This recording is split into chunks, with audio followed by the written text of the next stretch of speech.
Alright, so we need to talk about the Winners Pack 2026 to 2027.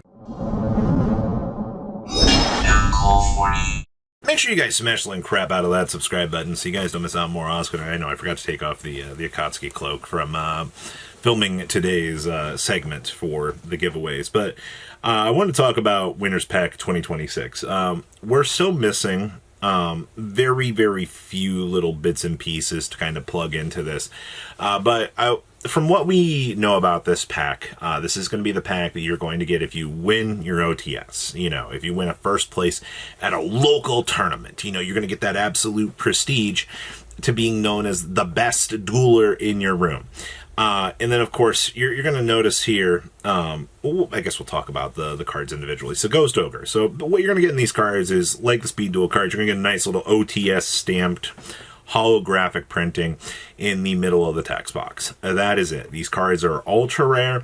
There is nothing else really prestigious about them. It's just, oh, hey, you know, it's an opportunity to get, you know, some cards in, I want to say rarity upgrades, but the problem is there's only one card on this list that is truly a rarity upgrade. But so far, Ghost Ogre Alt Art, I think, is okay. I seem like 6 months. Like, my true opinion on this is in 6 months, I don't think any of these are going to be super expensive, minus a couple of things. Konami took a look at what Pokemon was doing and said, oh, hey, you know, we can reprint cards. We'll put them in a slightly lesser desirable rarity. But, you know, they'll still be wanted by the community. And that's effectively how this pack has worked. So, Ghost Ogre, I don't think will maintain any real crazy value. Miscellaneous Ceresaurus, this one's interesting. I mean, it's a niche rarity on a card that's limited to one. Like, if you're looking to bling out your Misc and get an OTS winner, you know, or a Judge winner, or whatever, you know, that version is, I don't think Misc is really going to hurt you in terms of the wallet pricing. It's not very realistic. We also do see Ghost Bell coming in here. I don't really hate this either. It was a good place to put the alt arts, in my opinion, because, you know, having the alt arts be running around and actually having some little bit of value is okay.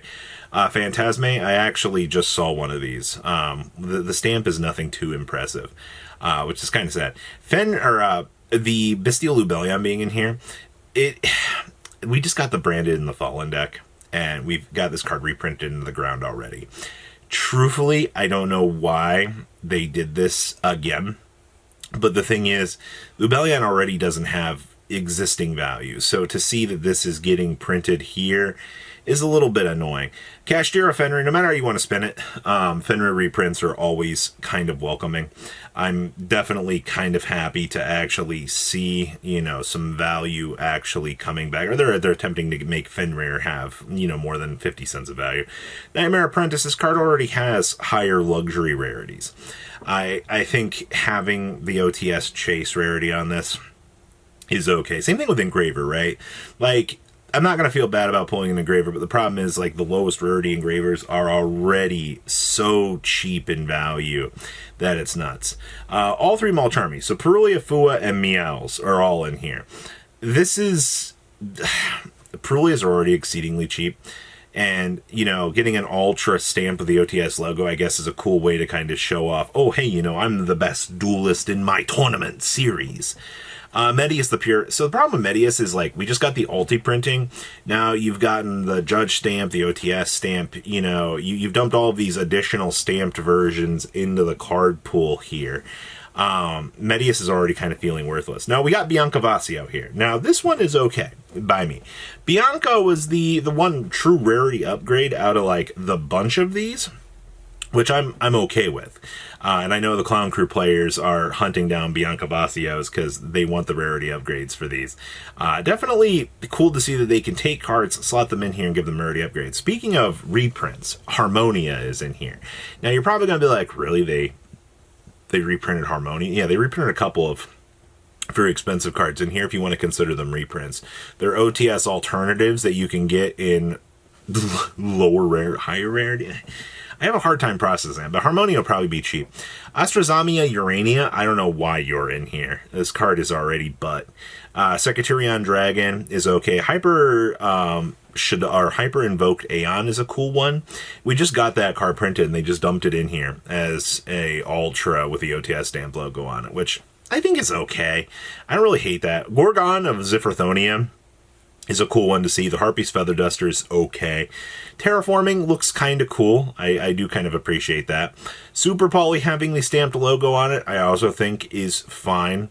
1-for-1 is okay. Shaddoll Fusion, I mean, there's a lot of dedicated Shaddoll players out there that are going to eat this up. They're going to be extremely happy to get, Shaddoll Fusion. The Curse of Foolish Burial Goods continues. I don't know if you guys remember, but there was a time where we just got Foolish Burial Goods printed every single, set, and it took its toll on the community. I know a lot of people were very, frustrated seeing, every other set had a Foolish Burial Goods, and then, they kind of just stopped printing Foolish Burial Goods for a little while, so this is actually, I think, kind of a decent time to actually dump in Foolish Burial Goods just to try to get, the player base excited for that. We also do see Call by the Grave in here. I hope that the TCG is not going to do what the OCG did and ban Called by the Grave anytime soon, because that'd be really, really, really weird. Also, Crossout Designator being in here as well is okay. The Soul Servant, it's for the Dark Magician players. You can hate it if you pull it. If not, it might actually be worth something. Triple Tactics Talents also got some value to it. Forbidden Droplet, it's a droplet that has a stamp on it that's an Ultra. I can't like that. We also see Duality in here, which is kind of interesting. 7 Tachyon just got the reprint, which is fine to be in here. Forbidden Crown is in here, and Pot of Sloth. So this is I know a lot of people were like, why they already reprint Sloth? They're really hindering the value of this card. These being available in a pool, I need to, say this again. Certain OTS has only got maybe 10 of these packs. All right. If this is from a pool of 40 cards, there is a very high chance that your entire OTS pool does not have a Forbidden Crown or Pot of Sloth or a Harmonia available in their card pool for the winners. We also do not know if there are short prints within this set. I want to point that out. So if you're sitting here, you're like, I can't believe they just reprinted some of the most expensive cards in the modern era Yu-Gi-Oh! TCG. They're killing the value already. It's no, they're winner cards. We don't know what short prints are. We don't know. And once again, you're fighting a pool of 40 cards. Let the judges that work their hard days, let them get their judge copies of Pot of Sloth. Let them get their Forbidden Crowns.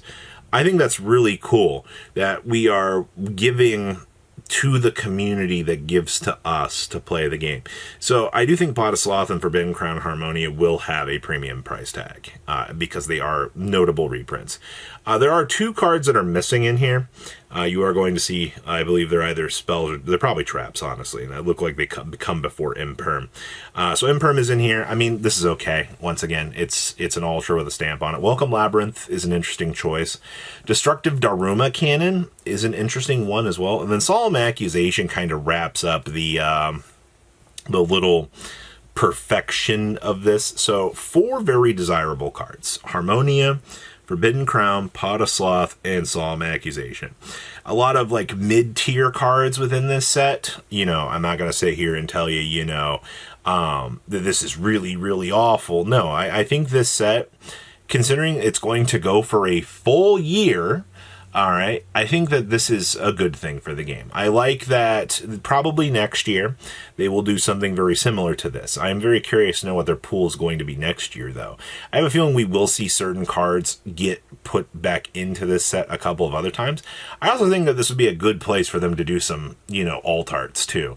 I don't think people would really be upset if the winner's pack had more exclusivity to it, And the fact that, this is just kind of testing the waters to see how popular that this pack is going to be. It's also nice to know that, Konami's incentivizing you to want to go down to your local tournament and actually compete. You know, being able to win and get those first place packs, I think, is going to be very, very nice for a lot of people in a lot of tournaments. You know, once again, the draw is to get people to the local tournament series so that they can actually compete, get your locals, you know, more attendance and so forth. Seems like a good step in the right direction. So please, you know, leave a comment down below. Tell me what you guys think, and I'll see your beautiful faces back here in a day, guys. Patrons, thank you.